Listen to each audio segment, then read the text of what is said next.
నీకు CGPA తక్కువ ఉంటే నీకు మాస్టర్స్లో అడ్మిట్ రాదనుకుంటున్నావా? CGPA తక్కువ ఉంటే మాస్టర్స్లో అడ్మిట్ వస్తుందా రాదా? మాస్టర్స్కి వెళ్ళడానికి మెయిన్గా ఉండాల్సింది CGPA మాత్రమేనా? ఇవన్నీ మనలో చాలా మందికి ఉండే డౌట్స్. సో ఈ వీడియోలో మీ డౌట్స్ అన్నిటికీ ఆన్సర్స్ చూద్దాం. సో మన ఛానల్లో వీడియోస్ మీరు ఫస్ట్ టైం చూస్తుంటే నా పేరు తరుణ్ అండ్ మన ఛానల్లో మాస్టర్స్కి వెళ్ళడానికి కావాల్సిన మ్యాక్సిమం ఇన్ఫర్మేషన్ మన ఛానల్లో ఉంది అండ్ కొత్తవి రాబోతున్నాయి. సో ఇలాంటి కంటెంట్ మీద మీరు వీడియోస్ మిస్ అవ్వద్దు అనుకుంటే వెంటనే మన ఛానల్కి సబ్స్క్రైబ్ చేసుకొని నోటిఫికేషన్ బెల్ ఆన్ చేసుకోండి. నేను ఇలా వీడియో పెట్టగానే మీరు అలా నోటిఫికేషన్ వచ్చేసి మీరు మిస్ అవ్వకుండా చూడొచ్చు. ఇంకా సోది లేకుండా డైరెక్ట్గా మ్యాటర్లోకి వెళ్ళిపోదాం. మాస్టర్స్కి మీరు ఏ కంట్రీ వెళ్తున్నా మ్యాక్సిమం అన్ని యూనివర్సిటీస్ ఏ కంట్రీలో అయినా హోలిస్టిక్ అప్రోచ్ ద్వారా మీ అప్లికేషన్ అనేది రివ్యూ చేస్తారనమాట. ఈ హోలిస్టిక్ అప్రోచ్ ఏంట్రా ఈ కోడే కొత్తగా ఉంది అనుకుంటున్నారా? ఈ హోలిస్టిక్ అప్రోచ్ అంటే ఏంటి అంటే మీరు ఒక యూనివర్సిటీకి ఒక అప్లికేషన్ పెట్టిన తర్వాత వాళ్ళు మీ ప్రొఫైల్లో ఓన్లీ CGPA లేదా IELTS లేదా GRE ఇలాంటి ఓన్లీ ఒక్కొక్కటి మాత్రమే చూడకుండా మీ హోల్ ప్రొఫైల్ని మీ ప్రాజెక్ట్స్ ఏంటి, మీరు ఒక్కో ఇండివిజువల్ సబ్జెక్ట్స్లో ఎంత స్కోర్ చేశారు, లేకపోతే మీ ఎక్స్పీరియన్స్ ఎంత ఉంది, మీరు ఎన్ని రీసెర్చ్ పేపర్ చేశారు, ఇలా అన్నీ కన్సిడర్ చేసుకొని మీకు ఒక డెసిషన్ అనేది ఇస్తారనమాట. సో ఇలా అన్ని కన్సిడర్ చేసి మీకు ఒక డెసిషన్ ఇవ్వడాన్ని హోలిస్టిక్ అప్రోచ్ అంటారనమాట. మాక్సిమం ఏ కంట్రీలో అయినా చాలా వరకు యూనివర్సిటీస్ ఈ మెథడ్ని ఫాలో చేసే అడ్మిషన్స్ ఇస్తుంటాయి. సో ఇప్పుడు మీ CGPA మాత్రమే మీ అప్లికేషన్ని డిసైడ్ చేస్తుందా? నో, ఓన్లీ CGPAనే మీ అడ్మిట్ని డిసైడ్ చేయదు. ఒకవేళ మీ CGPA తక్కువ ఉన్నా మీ రిమైనింగ్ ప్రొఫైల్ లైక్ మీ ప్రాజెక్ట్స్, మీ GRE, IELTS ఇలాంటి ఇవన్నీ బాగుంటే మీ CGPA కాకుండా మీ రిమైనింగ్ ప్రొఫైల్ అంతా బాగుంటుంది. కాబట్టి మీ హోల్ ప్రొఫైల్ ఇప్పుడు ఎవాల్యుయేట్ చేసేయడానికి కొంచెం బాగుంటుంది అనమాట. సో ఇప్పుడు నేను CGPA అంత ఇంపార్టెంట్ కాదు అని చెప్పానని మీరు 6 CGPAతో హార్వర్డ్, స్టాన్ఫోర్డ్, మెక్మాస్టర్ ఇలాంటివి అప్లై చేస్తే ఎవరురా నువ్వు ఇంత టాలెంటెడ్గా ఉన్నావు? ఈ CGPA యూనివర్సిటీ వాళ్ళు ఎందుకు చూస్తారు అంటే మీరు మీ బీటెక్ ఎంత మాత్రం చదివారు, మీ అండర్ గ్రాడ్యుయేషన్ ఎంత బాగా చదివారు, ఒక సబ్జెక్ట్ క్లియర్ చేయడానికి మీకు ఎంత టైం పట్టింది, ఒక మెయిన్ సబ్జెక్ట్లో మీరు ఎంతవరకు స్కోర్ చేయగలుగుతున్నారు, ఒక సెమిస్టర్ నుంచి ఇంకో సెమిస్టర్కి మీరు ఎంత CGPA మెయింటైన్ చేయగలుగుతున్నారు, ఈ అప్లికెంట్కి మా యూనివర్సిటీలో అడ్మిషన్ ఇస్తే అన్ని సెమిస్టర్స్ పాస్ అవ్వగలుగుతాడా అని చెప్పి ఈ CGPA అనేది చూస్తారు. సో ఇప్పుడు మీరు ఒకవేళ ఇంకా బీటెక్ చదువుతూ ఉండి, not only BTech, BBA, BBL ఇలాంటి డిగ్రీ కోర్సెస్ కూడా ఇంకా ఏదైనా చదువుతూ ఉన్నా, ఒకవేళ మీరు ఇంకా మీ అండర్ గ్రాడ్యుయేషన్లోనే ఉంటే నెక్స్ట్ మీ మాస్టర్స్ ప్రాసెస్ కోసం మీ వీడియో చూస్తుంటే సో మీరు మీ CGPA పెంచుకునే ఛాన్స్ ఉంది. కాబట్టి వెళ్ళి చదువుకునేది చదువుకోండి. చదువుకోవడానికి మిమ్మల్ని కాలేజీకి పంపిస్తున్నారు. ఒకవేళ మీ అండర్ గ్రాడ్యుయేషన్ ఆల్రెడీ కంప్లీట్ అయిపోయింటే మనకు వచ్చిన CGPAని మనం ఇంకేం మార్చలేము. సో లైట్ తీసుకోండి. ఇంకా నేను లాస్ట్ బ్యాక్లాగ్స్ వీడియోలో చెప్పినట్టు యూనివర్సిటీస్ అన్ని 2 టైప్స్లో డివైడ్ అయి ఉంటాయి. CGPA centric universities, non CGPA centric universities అని. సో ఫస్ట్ ఈ GPA సెంట్రిక్ యూనివర్సిటీస్ విషయానికి వస్తే కొన్ని యూనివర్సిటీస్ మాకు ఖచ్చితంగా ఇంత CGPA కావాలి అని చెప్పి వాళ్ళ వెబ్సైట్స్లో ముందే మెన్షన్ చేస్తారు. అండ్ రిమైనింగ్ కొన్ని universities like Arizona state university, university of Texas, కొన్ని యూనివర్సిటీస్ ఉన్నాయి. ఈ యూనివర్సిటీస్కి వచ్చి కొంచెం ఓపెన్గా చెప్పరు మాకు ఇంత CGPA కావాలి అని. బట్ మీరు అప్లికేషన్ పెట్టినప్పుడు వాళ్ళు మీ CGPA ఎంత ఉన్న అప్లికేషన్ అయితే యాక్సెప్ట్ చేస్తారు మీ అప్లికేషన్ ఫీ దొబ్బడానికి. బట్ మీరు అప్లై చేసిన ఒక 1 వీక్ ఆర్ 2 వీక్స్ తర్వాత మీకు వెంటనే రిజెక్ట్ ఇచ్చేస్తారు. మీరు కూడా ఇప్పటికీ చాలా వాట్సాప్ గ్రూప్స్లో జాయిన్ అయ్యే ఉంటారు కాబట్టి ఆ వాట్సాప్ గ్రూప్స్లో కొన్ని యూనివర్సిటీస్లో అడ్మిషన్ వచ్చిన వాళ్ళని, రిజెక్ట్ వచ్చిన వాళ్ళని కంపేర్ చేసి చూడండి. ఒకటికి 9 CGPA ఉండి IELTS ఓన్లీ 6.5, GRE ఓన్లీ 310 ఉన్నా వాడికి అడ్మిట్ వస్తుంది.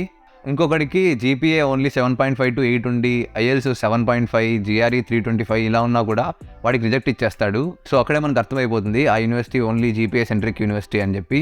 సో అన్ని యూనివర్సిటీలు GPA సెంట్రిక్ యూనివర్సిటీస్ కాదు, కొన్ని యూనివర్సిటీస్ ఉంటాయి వాళ్ళు చెప్పకపోయినా అది GPA సెంట్రిక్ యూనివర్సిటీ అని మనకు అర్థమైపోతుంది. సో ఆ కొన్ని యూనివర్సిటీస్ ఏంటి అంటే ఈ GPAకి ఫస్ట్ ప్రియారిటీ అనేది ఇస్తారనమాట.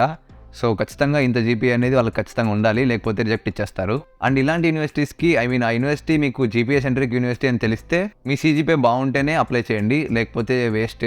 నెక్స్ట్ ఇంకా నాన్ GPA సెంట్రిక్ యూనివర్సిటీస్, ఇది పేరులోనే ఉంది, మీకు అర్థమైపోయే ఉంటుంది. నాన్ GPA మీద అంత పెద్ద ప్రియారిటీ ఏమీ చూపించదు. వీళ్ళు ఎలా అంటే నేను ఫస్ట్లో చెప్పినట్టు ఓన్లీ CGPA మీద బేస్ చేసుకోకుండా మీ హోల్ ప్రొఫైల్ని మీ GRE, మీ IELTS ఇలాంటివన్నీ కన్సిడర్ చేసుకొని మీ ప్రొఫైల్ని ఎవాల్యుయేట్ చేసి మీకు అడ్మిటా రిజెక్ట్ అనేది ఇస్తారు. సో ఒకవేళ మీ GPA తక్కువ ఉంటే మీరు ఇంకా CGPAని మనం ఏం చేసినా మారదు కాబట్టి మీరు అది పక్కన పెట్టేసి నెక్స్ట్ మీ రిమైనింగ్ ప్రొఫైల్ని ఎలా బిల్డ్ చేసుకోవాలో ఆలోచించండి. మీ రిమైనింగ్ ప్రొఫైల్ని మీరు బిల్డ్ చేసుకోగలిగితే మీ CGPA తక్కువ ఉన్నా మొత్తం బ్యాలెన్స్ అయిపోతుంది. రిమైనింగ్ ప్రొఫైల్ అంటే GRE అంటే గుర్తొచ్చింది. చాలామంది ఇప్పుడు యూనివర్సిటీస్ GRE వే ఆఫ్ చేస్తున్నాయి, GRE వే ఆప్షనల్ అని చెప్తున్నాయి అని చెప్పి చాలామంది GRE రాయడానికి ఇంట్రెస్ట్ చూపించట్లేదు, లైట్ తీసుకుంటున్నారు. సో ఇప్పుడు నేనేం చెప్తానంటే మీరు ఈ GRE ఆప్షనల్ అన్నారు కదా అని రాయకపోతే ఇంకా మీరు మీ అప్లికేషన్ సబ్మిట్ చేసేప్పుడు ఇంకా మీ అప్లికేషన్లో GPA తక్కువ ఉంది, GRE లేదు, ఇంకా ఏముందని చెప్పి వాళ్ళు ఎవాల్యుయేట్ చేస్తారు చెప్పండి. ఎవాల్యుయేట్ చేయడానికి మీ ప్రొఫైల్ చాలా తక్కువ ఉంటుంది, సో రిజెక్ట్ చేస్తారు. సో మీ GPA తక్కువ ఉన్నా మీ యూనివర్సిటీ ఆప్షనల్ అన్నా మీరు GRE రాసుకొని GRE స్కోర్ పంపించారంటే మీ ప్రొఫైల్కి మీరే ఒక ప్లస్ పాయింట్ యాడ్ చేస్తున్నట్లే. సో మీ జీపీఏ తక్కువ ఉంటే మాత్రం నేను జిఆర్ఈ రాయమని ఖచ్చితంగా సజెస్ట్ చేస్తాను. అది హోమ్ బేస్డ్ అయినా పర్లేదు, సెంటర్ బేస్డ్ అయినా పర్లేదు, జిఆర్ఈ అయితే అటెంప్ట్ ఇచ్చి రాసేయండి. ఎంత స్కోర్ వచ్చినా పర్లేదు, అట్లీస్ట్ మీకు చెప్పుకోవడానికి మీ ప్రొఫైల్లో చూపించడానికి మేము జిఆర్ఈ రాసాం, మా జిఆర్ స్కోర్ ఇంత అని ఉంటుంది. అండ్ నెక్స్ట్ ఇంకా ఐఎల్స్తో పాటు డ్యూలింగో, పీటీఈ, టోఫెల్ ఇలా చాలా ఉన్నాయి. కొన్ని యూనివర్సిటీస్ మాత్రమే డ్యూలింగోని యాక్సెప్ట్ చేస్తాయి, చాలా వరకు యూనివర్సిటీస్ యాక్సెప్ట్ చేయవు. అండ్ కొన్ని యూనివర్సిటీస్ ఇప్పుడు కొత్తగా టోఫెల్ని యాక్సెప్ట్ చేయట్లేదు. టోఫెల్కి కూడా కొంతమంది ఫ్రాడ్ చేస్తున్నారని చెప్పి కొన్ని యూనివర్సిటీస్ టోఫెల్ని యాక్సెప్ట్ చేయట్లేదు. ఎప్పటికైనా కానీ ఐఎల్స్ అనేది చాలా సేఫ్ అనమాట. ఐఎల్స్ రాసుకోవడం చాలా బెటర్. నన్ను అడిగితే ఐఎల్స్ అనేది సజెస్ట్ చేస్తాను. ఐఎల్స్ రాసుకున్నారంటే ఏ యూనివర్సిటీకి, ఏ కంట్రీకైనా వెళ్ళొచ్చు. అండ్ ఐఎల్స్లో మీరు మంచి స్కోర్ చేయగలిగితే అండ్ అది కూడా మీకు ప్రొఫైల్కి మంచిగా కనబడుతుంది. మంచి ప్లస్ పాయింట్ లాగా ఉంటుంది. మీరు ఎంత మంచిగా స్కోర్ చేస్తే మీ ప్రొఫైల్కి అంత ప్లస్ అవుతుంది. నెక్స్ట్ మీరు ఇంకా 4 years బీటెక్లో మీరు చేసిన ప్రాజెక్ట్స్ అన్నీ, చిన్నదైనా పెద్దదైనా అన్నీ బయటికి తీయండి. అవన్నీ ఉపయోగపడే టైం వచ్చింది.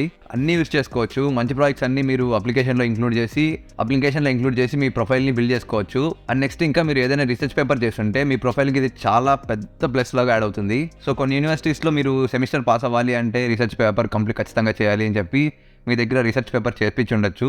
అండ్ కొన్ని యూనివర్సిటీస్లో అలా ఏమి ఉండదు. మీకు ఇష్టం ఉంటే రీసెర్చ్ పేపర్ చేస్తారు, లేకపోతే లేదు. మీకు ఏదైనా రీసెర్చ్ పేపర్ మీద ఇంట్రెస్ట్ ఉండి చేస్తుంటారు, లేకపోతే లేదు. ఒకవేళ మీరు రీసెర్చ్ పేపర్ ఎలాగో చేస్తుంటే మాత్రం మీకు ప్రొఫైల్కి ఖచ్చితంగా హెల్ప్ అవుతుంది. మా యూనివర్సిటీలో రీసెర్చ్ పేపర్ ఫైనల్ ఇయర్లో చేపిస్తున్నారు. సో నేను ఆల్రెడీ 6th సెమిస్టర్కి అప్లై చేస్తున్నాను కాబట్టి నా రీసెర్చ్ పేపర్ యూజ్ అవ్వట్లేదు. సో ఒకవేళ మీరు రీసెర్చ్ పేపర్ చేస్తుంటే మీ అప్లికేషన్ రివ్యూ చేసే ఆఫీసర్కి మీ అప్లికేషన్ మీద చాలా మంచి ఇంప్రెషన్ పడుతుంది. అండ్ నెక్స్ట్ మీకు ఇంకా ఏమైనా జాబ్ ఎక్స్పీరియన్స్ అనమాట. మీరు బీటెక్ కంప్లీట్ చేసుకొని లేదు బీటెక్లో ఉన్నప్పటి నుంచే ఏదైనా ఇంటర్న్షిప్లు కానీ జాబ్ కానీ చేస్తుంటే ఆ జాబ్ చిన్నదైనా పర్లేదు, పెద్దదైనా పర్లేదు, మీరు జాబ్ చేస్తుంటే మీరు ఆ జాబ్ని ఇంక్లూడ్ చేసుకోవచ్చు అనమాట. ఈ ఎక్స్పీరియన్స్ అనేది మీ ప్రొఫైల్కి ఇంకో మంచి ప్లస్ అవుతుంది. అండ్ ఆల్సో మీకు యూనివర్సిటీ నుంచి స్కాలర్షిప్స్ కానీ అసిస్టెన్షిప్స్ కానీ రావాలి అంటే ఈ ఎక్స్పీరియన్స్ అనేది చాలా మేజర్ రోల్ ప్లే చేస్తుంది అనమాట. సో మీరు చేసింది చిన్న ఇంటర్న్షిప్ రోల్ అయినా పర్లేదు, లేదు పెద్ద డెవలపర్ రోల్ అయినా పర్లేదు, మీరు ఏం చేసినా మీ ఎక్స్పీరియన్స్ అనేది మీ అప్లికేషన్లో యాడ్ చేసుకోండి. ఎందుకంటే మీ ఎక్స్పీరియన్స్తో మీకు ఖచ్చితంగా స్కాలర్షిప్స్ కానీ అసిస్టెన్షిప్స్ కానీ వచ్చే ఛాన్సెస్ చాలా ఉంటాయి. నెక్స్ట్ ఇంకా ఫైనలీ ఎస్ఓపి. మీ ఎస్ఓపి అనేది ఎంత సాలిడ్గా ఉంటే మీకు అన్ని యూనివర్సిటీస్ నుంచి ఫాస్ట్గా అడ్మిట్స్ వస్తాయి అండ్ మాక్సిమం యూనివర్సిటీస్ నుంచి అడ్మిట్స్ వస్తాయి. సో ఎస్ఓపి అనేది చాలా ఇంపార్టెంట్ మన అప్లికేషన్ రివ్యూయింగ్ స్టేజ్లో. సో ఈ ఎస్ఓపిలో మీరు ఇప్పుడు దాకా మాట్లాడుకున్న మ్యాటర్ మొత్తం అంతా ఇంక్లూడ్ చేయొచ్చు అనమాట. ఫస్ట్ మీ ప్రాజెక్ట్స్, మీ రీసెర్చ్ పేపర్స్ కానీ, మీ జాబ్ ఎక్స్పీరియన్స్ ఇలాంటివన్నీ ఇంక్లూడ్ చేయొచ్చు. అండ్ అలాగే మీకు ఈ పాయింట్ మీ ప్రొఫైల్ బిల్డ్ చేస్తుంది అనుకునే పాయింట్స్ అన్నీ యాడ్ చేయొచ్చు. లైక్ మీ అచీవ్మెంట్స్ కానీ, లేకపోతే మీరు ఏదైనా ఎక్స్ట్రా కరికులర్ యాక్టివిటీస్లో పార్టిసిపేట్ చేసినాయి, ఇలాంటివన్నీ మీ ప్రొఫైల్ బిల్డింగ్ యూజ్ అయ్యి అన్నీ మీ ఎస్ఓపిలో అనేది ఇంక్లూడ్ చేసుకొని ఎస్ఓపి అనేది బిల్డ్ చేసుకోవచ్చు అనమాట. ఏం ప్రాబ్లం అవ్వదు. అండ్ ఈ ఎస్ఓపి అంటే ఏంటి, ఎస్ఓపి ఎలా రాయాలి అని డీటెయిల్గా ఒక వీడియో చేశాను. ఆ వీడియో లింక్ కింద డిస్క్రిప్షన్లో అండ్ ఇంకా ఐ బటన్లో పెడతాను. ఇంట్రెస్ట్ ఉంటే చూసేయండి. ఎస్ఓపి గురించి మీకు డీటెయిల్ క్లారిటీ వచ్చేస్తుంది.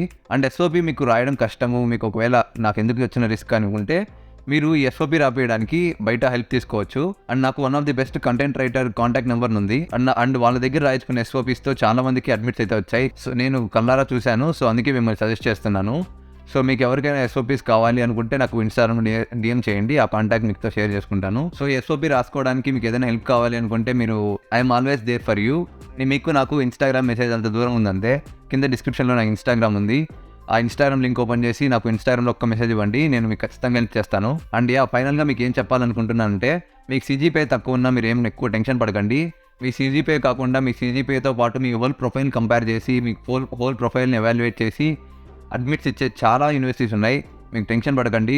ఏదో మంచి యూనివర్సిటీస్లో అడ్మిషన్ అయితే ఖచ్చితంగా వస్తుంది. సో CGPA తక్కువ ఉంది అని డిసప్పాయింట్ అవ్వకుండా మీ రిమైనింగ్ ప్రొఫైల్ని ఎలా బిల్డ్ చేసుకోవాలి అనే దాని గురించి ఎక్కువ కాన్సన్ట్రేట్ చేయండి. All the best for your admits and I hope you get in to your desired university. ఇలాంటి కంటెంట్ మీద మీ వీడియోస్ మిస్ అవుద్ది అనుకుంటే వెంటనే మన ఛానల్ సబ్స్క్రైబ్ చేసుకొని నోటిఫికేషన్ అయితే ఆన్ చేసుకోండి. తెలుసుగా మన ఛానల్ పేరు తరుణ్ రామి కానీ. అండ్ ఈ వీడియో మీ డౌట్స్ని క్లియర్ చేస్తుంది అనుకుంటున్నా. మీకు ఏదైనా డౌట్స్ ఉంటే నాకు ఇన్స్టాగ్రామ్లో వచ్చేయండి. అండ్ వీడియో యూజ్ అయింది అనిపిస్తే వెంటనే లైక్ చేయండి. అండ్ మీ ఫ్రెండ్స్కి యూజ్ అవుతుంది అనిపిస్తే వెంటనే వాళ్ళకి షేర్ చేసేయండి. అండ్ ఈ వీడియోకి ఇంతే. నెక్స్ట్ వీడియో కలుద్దాం. అప్పుడు దాకా keep smiling and take care.